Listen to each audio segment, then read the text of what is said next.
Friends, you know that we love a quiz here at Fat Mascara. I'm going to do you one better. Enter Color Guru. Color Guru is a system that helps you find, wait for it, your colors so you know what's going to work best for you. Jen and I are freaking obsessed. We talk about this in our free time. How many times have we discussed getting your colors done and how cool that is? Color Guru does it better than anyone. Listen, I've had this done a couple points in my life, and I always thought I knew what my colors were and what looked good on me. And then I did the Color Guru analysis, and it was like mind blown. I literally did a closet overhaul. I went shopping, and I gave myself the freedom to just be like, nope. These things that were trendy that I knew weren't going to look good on me. It made my life so much easier. And it's easy to do. You upload these photos and you get this whole system back, 8 pages of data, which metallics look good on me, what makeup looks good on me, what colors look good on me, what season I am. What a great gift for someone in your family this holiday season that's always complaining, I don't know what to wear. Get them a Color Guru analysis. You will not be sorry. This is so much fun. If you want to figure out what looks good on you and feel more confident in your clothing and makeup choices, order your color analysis today. Visit colorguru.com to get your custom color consultation now and use code FATMASCARA for 10% off. Again, that's colorguru.com and the 10% off discount code is FATMASCARA. Then write us and tell us how you liked it.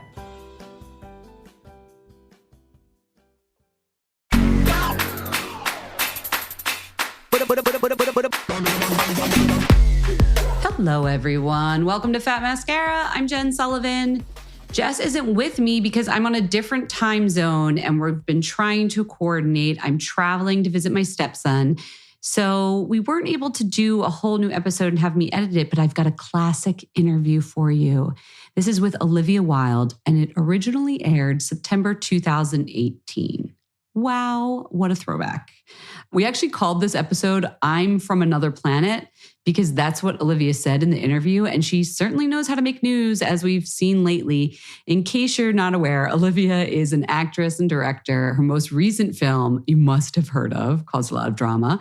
It's called Don't Worry, Darling, and stars the actress alongside Harry Styles, Florence Pugh, and Chris Pine.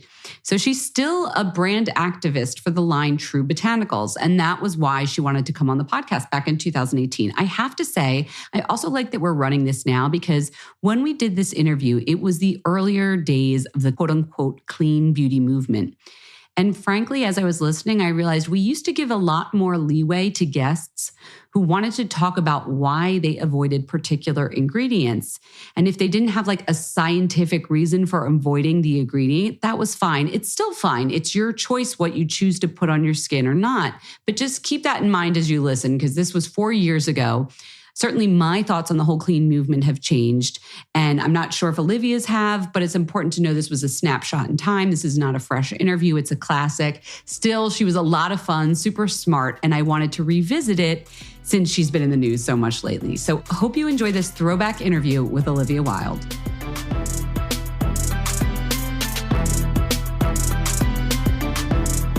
Okay, so we're here with a great interview. Heads up, it's Fashion Week here in New York. Busy, which means Jess is busy doing Fashion Week business.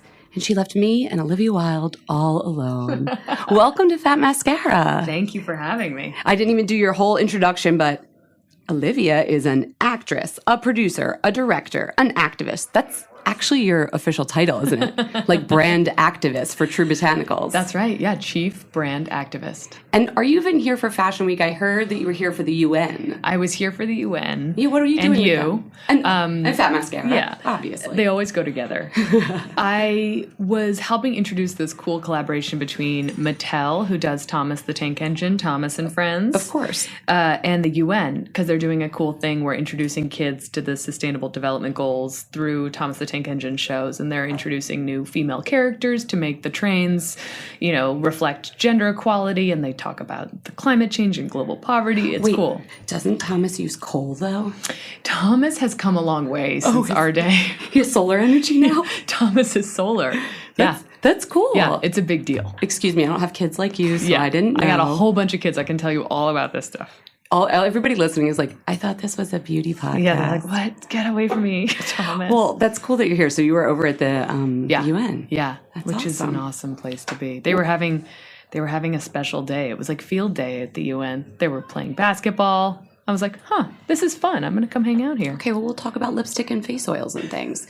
So, it being a beauty podcast, before we get into what you do with True Botanicals, let's talk about your history with beauty. I feel like this is where every woman learns about beauty at home when she's younger. What was your first introduction to like makeup and hairstyling? Did you have an icon? Well, my mom was always kind of my beauty icon. I think for a lot of young girls, when you look at your mom, you see her kind of morning routine, or she's going out to dinner and you pay close attention. Like now, I notice my daughter Daisy just watches me put on mascara and then she sits and pretends to put it on, and she's not even 2. Yeah. Like there's something intrinsic in that mother-daughter relationship that I think makes you kind of idolize that ritual. Yeah. So that's what I remember. I remember watching my mom put on makeup, and she never wore a lot of it. She's really like an eyeliner gal, and still is.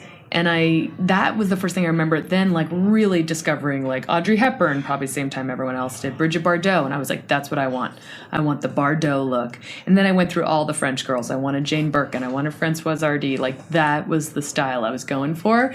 And tragically never quite got there. Even when I attempted bangs, and it was... I was just about to ask, did you do the bangs? I did the bangs. We've all been there. Such a bad idea. What was like the first product you ever bought? Probably like Manic Panic hair dye. Which color do you remember? I went through the entire spectrum. I was Rubine. Oh my gosh. Which was like a burgundy. I think I tried Rubine.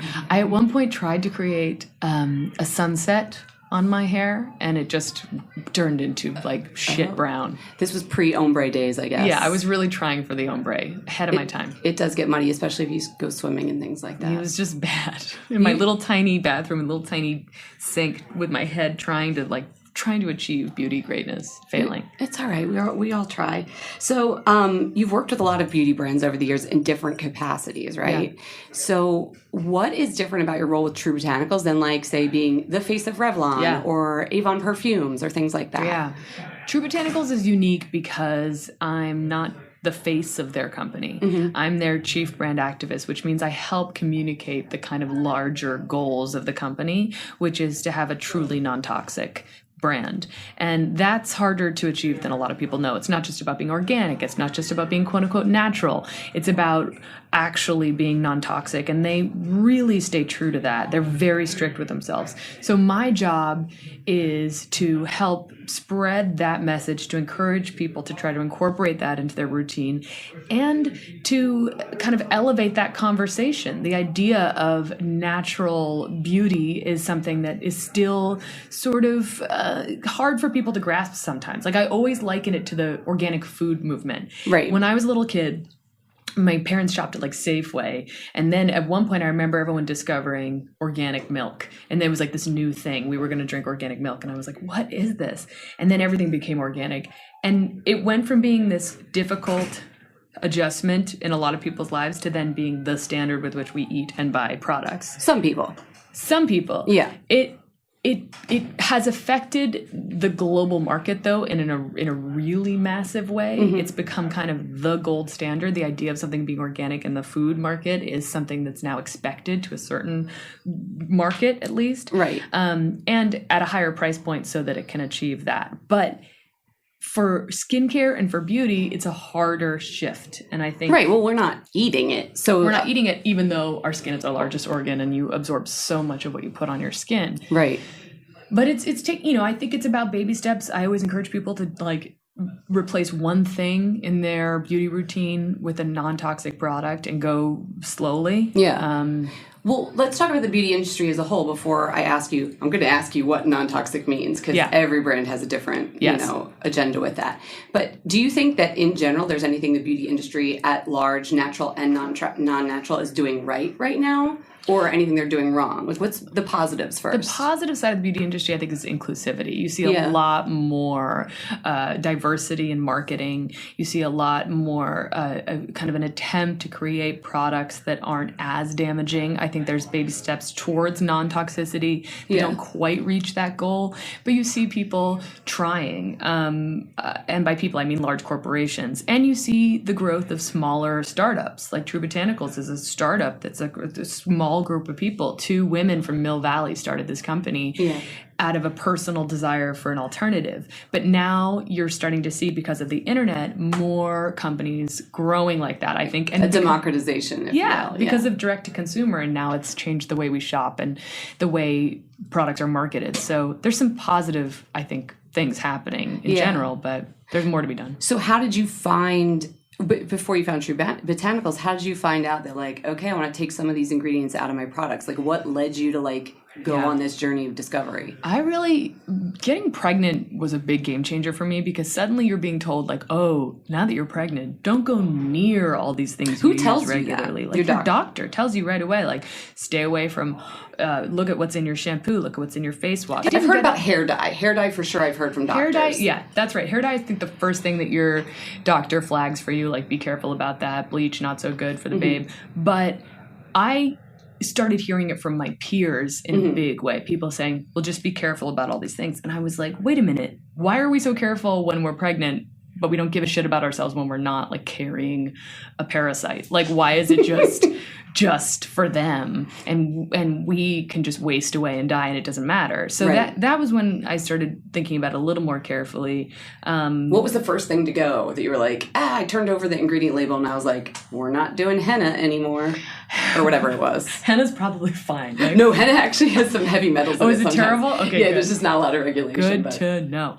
I think a lot of stuff with fragrance. Like, I started being really tuned into, like, well, if it's something has a heavy fragrance, it's like, look into what it has. There's a lot of chemicals and fragrances, and you're not always sure what they are. Exactly. And I just started doing a little bit of research on my own, and just asking people, like, what's out there that's effective? Because that's the big kind of question, isn't it? Like, you can go for the natural alternative, but often it's less effective. Like, my mom, who's always been kind of ahead of the game on, like, organic, natural movements, has always had, like, that, like, rosemary shampoo and conditioner in her shower that doesn't do shit for your hair. Like, it basically just, like, makes your hair more dry and awful. And I thought that's what I equated with, like, natural hair products, skin products. It's like, it's not going to work. Funny. I think natural hair is still the hardest of all. It's still the hardest. I will say the True Botanicals hair stuff gets through my processed, disgusting, dry troll hair. It works for you. It works. Like, I've never met a natural conditioner that could take on my hair, and it does. So that's something to be said for it. But I think a lot of people are like, I just want the results, and I'd like to try some non-toxic alternatives, but I just need the results. And I think it's very rare to have a company that actually can show clinical results like the True Botanicals can. For a lot of their, like, anti-aging claims and things like that. Yeah, like, I think what first turned me on to them when I met with them was that they had done those blind trials, and that True Botanicals had beat La Mer for anti-aging. I was like, well, that's kind of major. It's funny, a lot of the stuff inside the jar is all the same when you take the label off as far as standard products go. Yeah, but I never had the kind of immediate encyclopedic knowledge of, like, let me read this label and I'll know immediately what's wrong. I was always, like, Googling, like, Olivia Wilde, you're not a cosmetic chemist? I'm not. I really wish I was. Really wish I was. But you came from, like, your family's all journalists, right? And you yourself have written for magazines and things. Yeah. Do you find yourself updating the way you feel about products and what, as you learn more or as you read new things? Is this like a constant journey for you? Yeah, I think curiosity is important, and to be kind of vigilant about it, to never just kind of sit back and say, like, well, okay, I just accept this information. Like, constantly questioning, is this actually the best thing for me? And yeah, being a mother actually intensifies that for me, because, for instance, like, I realized how much tactile connection I have with my kids. Like, there's so much just, like, face rubbing. Yeah. And I was like, what's this doing? What is this makeup doing to or laundry them? detergent or laundry detergent or whatever. So they're a big reason that I became more thoughtful about it. Or they're sucking on your finger and you have, like, nail polish on there. And you're exactly. like, Exactly. So speaking of your writing, I remember you wrote this thing for Glamour when you turned 30. Yes. I loved that article. I had a lot of fun with that article. It was very funny. But I'm going to pull something out from it and ask you about it. You said something to the effect of, I'm not sure if this is exactly right, but you were saddened by women who look like creepy aliens because of their Barbie noses and lips. I think you were just talking about, like, insane cosmetic enhancements. Really insane cosmetic And you were 30 at the time when, like, most of us at 30 don't even have that on our radar yet. No, but do you still feel that way? I do still feel that way, and I hate to sound horribly judgmental, but I think it's the degree to which you see it being abused, and by it I mean, like, just surgery and general cosmetic sort of obsession. I think I was shocked to see, even by my late 20s, how many people were getting like full reconstructive surgery and how many people were just... You just waved your hand at your whole body. Yeah, because people are, to a certain extent, I understand the desire to be your best self. And I, too, want that. But when I saw young women feeling so terrible, it was more of like a self-hatred that I was reacting negatively to, not so much like the specific stylistic choices of someone's, look, but like the real self-hatred that has only been made worse by social media and this obsession with comparing ourselves constantly and all the airbrushing and such. But I think I was really afraid when I got to 30 and realized this was something that was common. That, you go to the dermatologist and they're like, while you're here, we could take down that nose and fix that chin. And especially in your line of business. Yeah. I feel like, have you ever been like to a casting or something? Someone's like, you're great, but we just got to fix your right nostril. I haven't. They've probably done it like silently or behind closed doors when I walk away. I was a casting assistant for a while, and those conversations would happen. Like the door closes and they're like, she's great, we're never going to cast that nose. Yeah, or more like, but like she's just like not voluptuous enough. And like, I remember a director saying, was one of her legs shorter than the other one? And I was like, that woman went to Yale drama and she was sitting down. What are you talking about? She was acting. They're the same length and you thought one was shorter. So she's good. Yeah.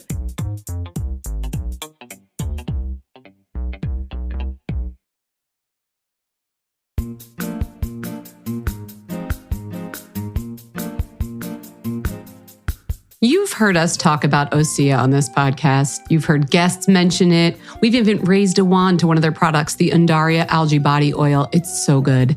Now we're excited that they're a sponsor of the show and giving you a discount code on all their gorgeous, luxury, vegan skincare and body care. The hero ingredient in many of their products is seaweed, a nutrient-rich superfood with insanely good moisturizing benefits. Now, just in time for the holidays, Osea is doing a bestseller minis collection. It's the perfect gift, and it's only available for a limited time.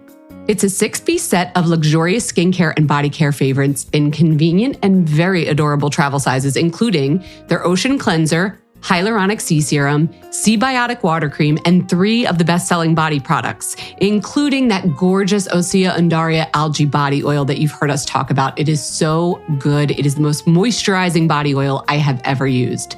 It's even packaged in a beautiful box, and that means you can skip the gift wrapping. Who doesn't love that? For a gift that will impress, check out Osea's bestseller minis collection. Right now, you, our Fat Mascara listeners, are going to get 10% off your first order with the promo code MASCARA at OseaMalibu.com. You'll even get free samples with every order, and you get free shipping on orders over $50. That's 10% off at Osea, OSEA, Malibu.com. Again, the promo code is MASCARA.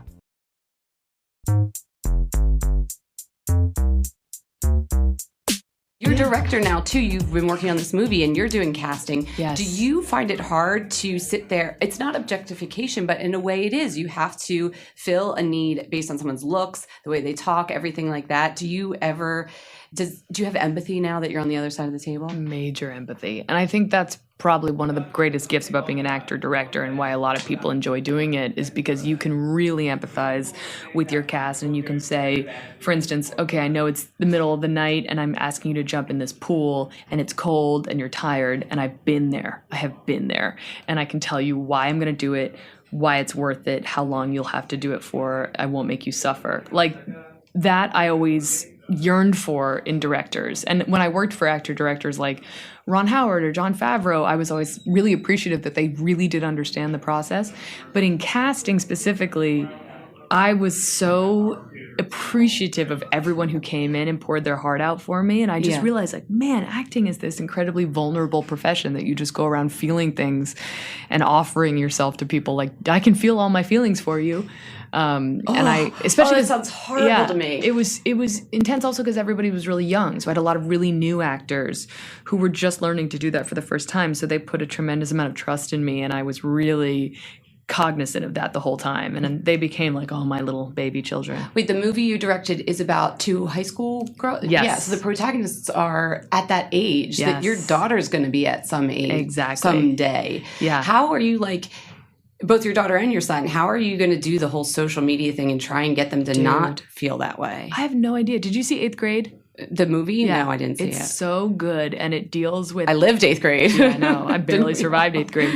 It deals with that, and I only left more terrified of what I'm going to do with my own kids. I can't imagine being young now. The FOMO, the comparison, the obsession, it would have ruined me. I don't think I would have handled it well at all. So I don't know what I'm going to do. I guess try to encourage them not to lose their lives to it, but I always find when I see a little girl and I'm like, oh, you look so pretty. I'm like, oh, I mean, you're so smart. Like you try, but it's just so ingrained in us to talk that way. It really is. I do it all the time to my daughter and I don't even notice it. And I realize I'm only reinforcing all those negative things. Okay. You brought up 8th grade. So I'm going to go there. Like, what were you insecure about in 8th grade? Oh my gosh. Sorry. I mean, you make your living on the other side of the camera looking like Olivia Wilde. So. I was always a little uncomfortable in my skin. I always felt, chubby. I tweezed off all my eyebrows at once. I think I shaved them off, then I tweezed them off. Like I was always into was it transformation? Did you get close to the mirror and then when you backed up, you're like, what? Oh no. I really thought I could look like Kate Moss if I did it right. I really was convinced. I think we all did. Yeah. Wait, what do you do to your eyebrows these days then? Now they're microbladed on. You did microblading? Yeah, because I was like, I don't have time for this shit. Who did you go to in LA? Yeah, Audrey Glass. She's fantastic. They look very good. Thank you. Nice arch. Thank you. They're not too solid. You can't have that block solid brow. That's not good. Right. It has to be feathery looking. Yeah. Okay. So you plucked off all your eyebrows. Just and I was just general. I think it was really kind of universal. I wish that I had known how universal all those feelings were at the time because I kind of thought it was just me. Like I remember there was this girl in my elementary school named Rachel who always looked so manicured. Like her nails were always perfect, her hair was perfect, and I just was like, I'm from another planet. I'm from planet like messy slob and you are this perfect being.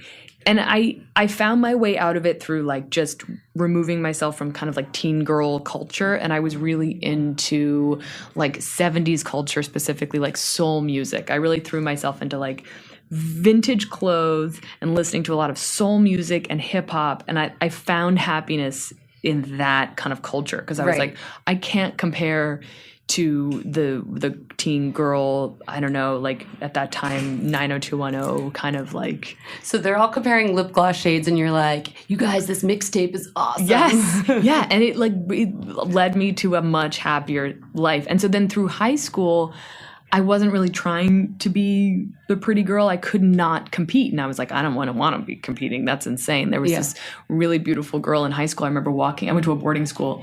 I remember walking. You went to like a fancy boarding school too, where probably everybody looked like that girl, Rachel. Well, I know. They were all so clean. But I walked behind this girl, Lindsay, on the path sometimes. And I remember, I'll never forget just like her swinging perfect blonde ponytail. And I was like, how's her hair look like that? It's like a Barbie hair do. And I found out she slept in rollers. And that was like, that concept was so far beyond me. And I was like, what do you mean? She's like a geisha with like a neck block behind her to like stay in position. And she wore like little booty shorts and had these long tan Barbie legs. And I was just like, that I don't come from that same planet. And I don't know how to make sense of it. And I just veered away. Mm-hmm. And luckily, I think that saved me in theater, blah, blah, blah. Interests took me away from obsessing. But that's why like social media would have done me in because I would have been there on Lindsay's Instagram being like, how? I kind of want to go on Lindsay's Instagram. Where is she now? This leads me a little bit to, you talked about your mom briefly, and now she's running for office, right? Yes. In Virginia? Virginia, 5th District. So being a female politician, to me, seems like you have so much more work to do than a male politician. Have you talked to your mom at all about this? Like, do you think that she's being put to a different standard than male politicians? Yeah, I think it's a really interesting year in politics in general. Isn't it, though? But specifically for women running for Congress now, because obviously, there's more women running than ever before. She's running for U.S. Congress or state Congress? She's running for U.S. Congress. She wants to be the representative from Virginia's 5th District. Gotcha. So right now it's a red district. She wants to flip it blue. Swing Left has identified it as one of our crucial swing districts to flip Congress. I say our, just assuming everybody's like-minded. I don't mean to do that, but seriously, come on. And I think that she's being held to a different standard because she's a woman based on how few women are still in Congress. I think we're only at 15% of Congress. I think that's similar to what the legislature in Afghanistan is. Yeah. Isn't it crazy that in 1992 there were only 2 women in Congress. Here in the U.S. Yeah. Meanwhile, like Margaret Thatcher. Yeah. Like, Isn't that insane? And one of them is. was because her husband had died and she had taken over his seat. Yeah, I remember. Well, I don't remember. And then, but specifically, like it just blows my mind how recent women moving into Congress is. And so I think it'll be really interesting to see what happens when all these incredible women who are running now, if elected, how that'll instantly transform yeah, things. because women sort of have to defeminize themselves in a way, like wear the suits, a boxy suit. God forbid we shouldn't be wearing like a low pump. Right. Like women wear sneakers now. Like that's what we wear with dresses. It looks cool. Like Yeah. But I feel like. And if our hair is a little bit like we have messy hair right now, it's cool and messy. Well, I mean, this was the Hillary Clinton insanity that she was held to such an insane standard, and nothing she could do was right. Did your mom have to get like an image consultant to do all this? She would not have, even if someone had tried to force that on her, it wouldn't have worked. But what's amazing is like my mom was an investigative journalist her whole life. She was a war correspondent. She's been in the most dangerous places on earth, and she approaches her work now with the same amount of courage and dedication. I'm just so in awe of what it takes to run for office. It's a constant pounding the pavement, communicating, and unfortunately so much fundraising. That's the part that bums me out, that you know our system is still so hell-bent on being focused entirely on money that it leaves people very little time to focus on other things. And here I am asking you about her lipstick shade. Sorry, Mom. Okay, I mean, we are a beauty podcast, but so I do want to talk specific products a little bit too. Yeah. To get back to True Botanicals real quick, if you could have like 2 or 3 products from them, what would you take? The oil. The face oil is the best thing that that's the thing that really brought me in. I didn't know a lot about face oils. I had tried things that felt like they made makeup slide right off my skin, or they felt too oily for my skin, and I didn't understand how an oil could help me fight acne. That didn't make any sense to me until True Botanicals. So I would say their oil, specifically the clear line, which is what I used, it fights. What's the acne fighter in it? It's a combination of different ingredients. But it has an antibacterial It does have an antibacterial quality. I'm trying to remember there's a really fun, cool ingredient that is the most interesting and effective one. I'll find it for you. As we've already noted, you are not a cosmetic chemist. I am not. I'm the worst chemist. But you like their face oil. Okay, what else? Let's see, the antioxidant powder that you mix with the serum is really excellent. The nutrient mist. You're a face mist person. Oh yeah. Yeah. Are you a dog person or cat person? Dog. See, my theory holds. There's an ongoing theory. If you like face mist, you're a dog person. But if you don't, you're a cat person. Interesting. What are we up to now? Like, I'm looking at my producer, Charlotte. Like 10 out of 10, right? Lot, yeah. I should do a white paper on publishing. You gotta take this to the people. I'm also really fond of their hair stuff. I will say, like I said before, the shampoo, conditioner. Yeah. And the body stuff. But the new product that's got me really excited right now is the aromatherapy. We're allowed to talk about it? I think so. When does it come out? It comes out in October, right? Yeah. I think so. I think that's when we talked about it before. Yeah, you're doing aromatherapy oils, right? The roll-ons. Yeah. Yeah. Which is your favorite? The stress relief. Do you need that? Yeah. It's for me, I think, just an opportunity to take a deep breath, a handful of times a day, but it is also really effective. I mean, there's, the science behind it, lowering your cortisol levels and all of that is proven. But for me, it's just a moment to really just take a centering beat. You know what I mean? Are there, what's your favorite, if besides a blended oil, what's a scent that just makes you feel at home and comforted? I love sandalwood. Huh. Did you have it in your childhood or any way? I don't know. It must have been somewhere. But it makes you feel... Sandalwood makes me feel really good. I notice that that's the green... Whenever I like something, it has sandalwood in it. Yeah.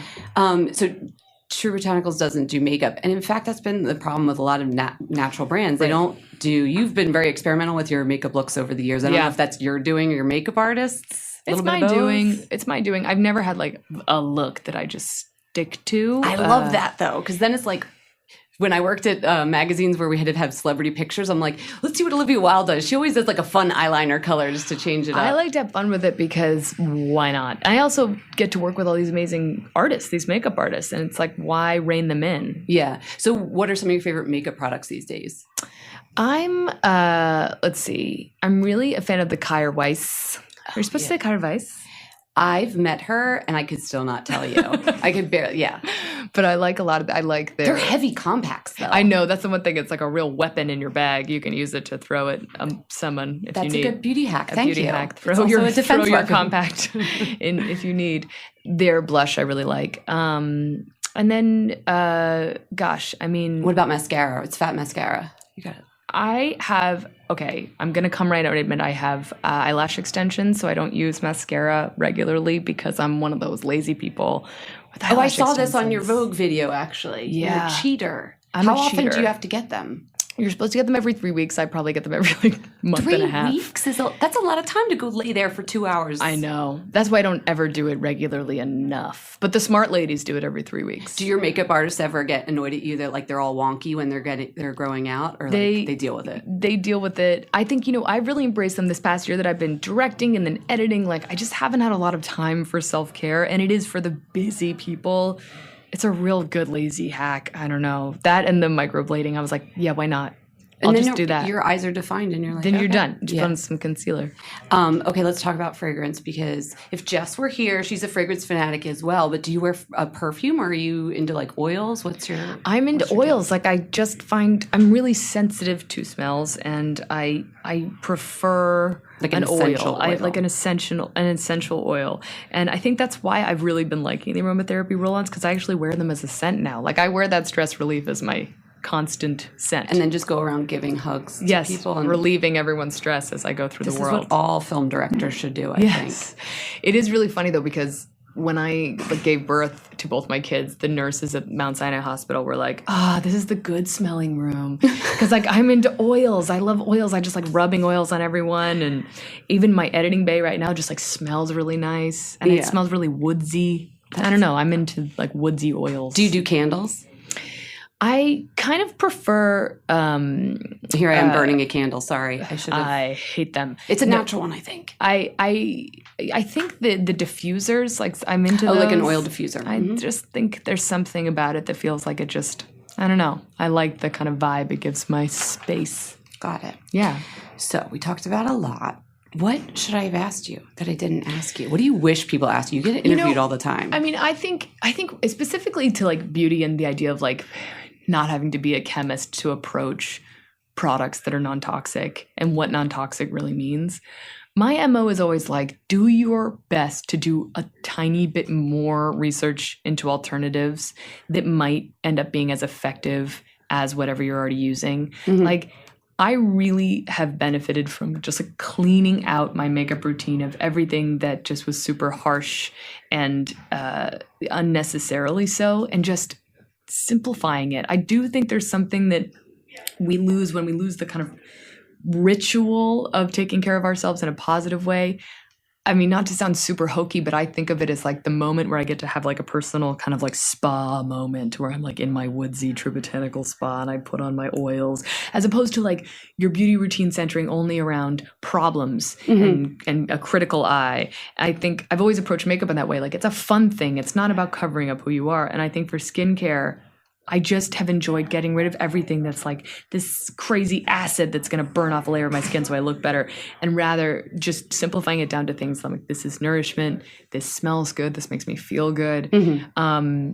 So I'm always telling people just replace a few things in your routine and see if it ends up making you emotionally feel better too. Yeah. Is True Botanicals going to come out with eyelash extension glue for us? I can't imagine how terrible eyelash extensions must be in terms of toxicity. I'm horrified. But like you said, steps. You do what you can, right? Do what you can. Yeah, I'm doing my best. I'm always learning. And that's the thing. I've had a lot of fun working with the True Botanicals ladies because they're so well informed. And I love it.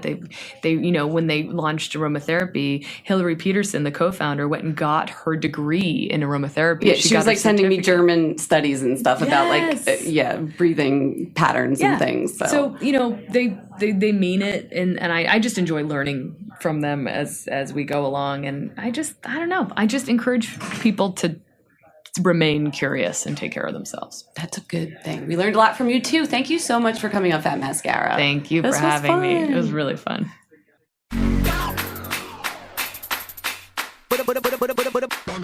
We hope you enjoyed the show. It's your reviews and feedback that help us make the podcast even better. Head over to iTunes to rate and review us, or email your thoughts to info@fatmascara.com. We also want to answer your beauty questions and hear what products you love. To share a Razor One product review or to ask a beauty question, email us at info@fatmascara. If you send it as a voice memo file, we can even share your voice on the podcast. You can also do that by leaving us a voice message. Our phone number in the United States is 646-481-8182. Thanks so much for listening.